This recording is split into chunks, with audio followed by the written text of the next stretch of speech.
이재명 대통령 취임 이후 처음 이뤄진 한미 정상 간 통화 이후 곧바로 내용을 발표한 한국과 달리 미국은 하루가 지나도록 관련 발표를 하지 않고 있습니다. 이 대통령과 도널드 트럼프 대통령은 미국 동부 시간 기준으로 6일 오전 9시 약 20분간 통화했습니다.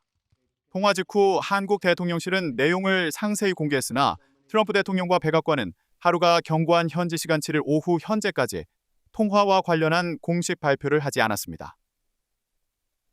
6일 한국 대통령실 발표 직후 로이터 통신발로 백악관 당국자가 트럼프 대통령이 이재명 대통령의 방미를 초청했고 두 정상이 조만간 만날 계획이라고 확인한 내용이 보도된 바 있지만 미 측의 성명이나 보도자료 배포, 대변인의 브리핑 발언, 소셜미디어 등을 통한 공식 발표는 없었습니다.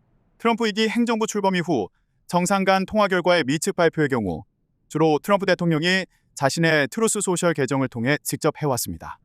그러나 모든 통화를 공개한 것은 아니기에 이 대통령과의 통화 결과에 대해 언급하지 않은 것이 이례적인 것이라고 보기는 어렵습니다. 1월 취임 이후 트럼프 대통령은 전 세계적으로 주목도 높은 시진핑 중국 국가주석, 블라디미르 푸틴 러시아 대통령 등과의 통화 결과는 통화 직후 상세히 공개했습니다.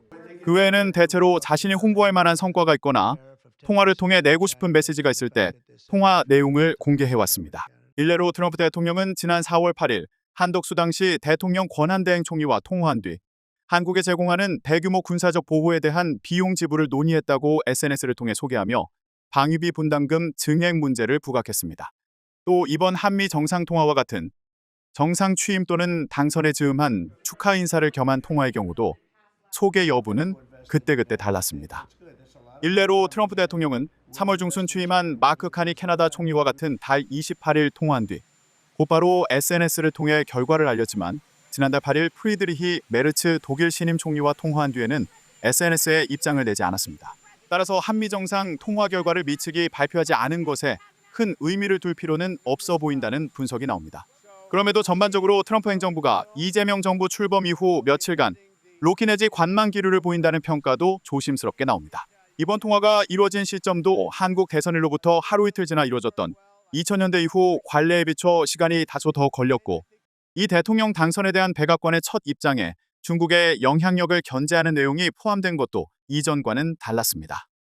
외교가에서는 이재명 정부에 대한 미국의 조용한 기류를 부정적으로만 볼 일은 아니라는 견해도 존재합니다. 강요 인선 등 한국 새 정부의 진용 구축이 초기 단계인 상황에서 트럼프 대통령이 통화 내용을 SNS로 공개하면서 방위비 분담금 관세 등 민감한 현안을 둘러싼 협상 속도전을 요구할 경우 정부로선 자체 일정표에 따라 차분하게 대응하기 어렵게 되는 측면을 배제할 수 없기 때문입니다. 그럼에도 보수에서 진보 성향으로 한국의 정권 교체가 이루어진 상황에서 트럼프 행정부가 이재명 정부의 외교 기조 등을 조금 더 시간을 두고 지켜보자는 기조일 수 있다는 분석도 일각에서 나옵니다. 따라서 오는 15일에서 17일 캐나다에서 열리는 주요 7개국 정상회의 계기에 이루어질 전망인 이 대통령과 트럼프 대통령의 첫 대면 등 기회 이재명 정부에 대한 트럼프 대통령의 인식이 보다 구체적으로 드러날 것으로 예상됩니다.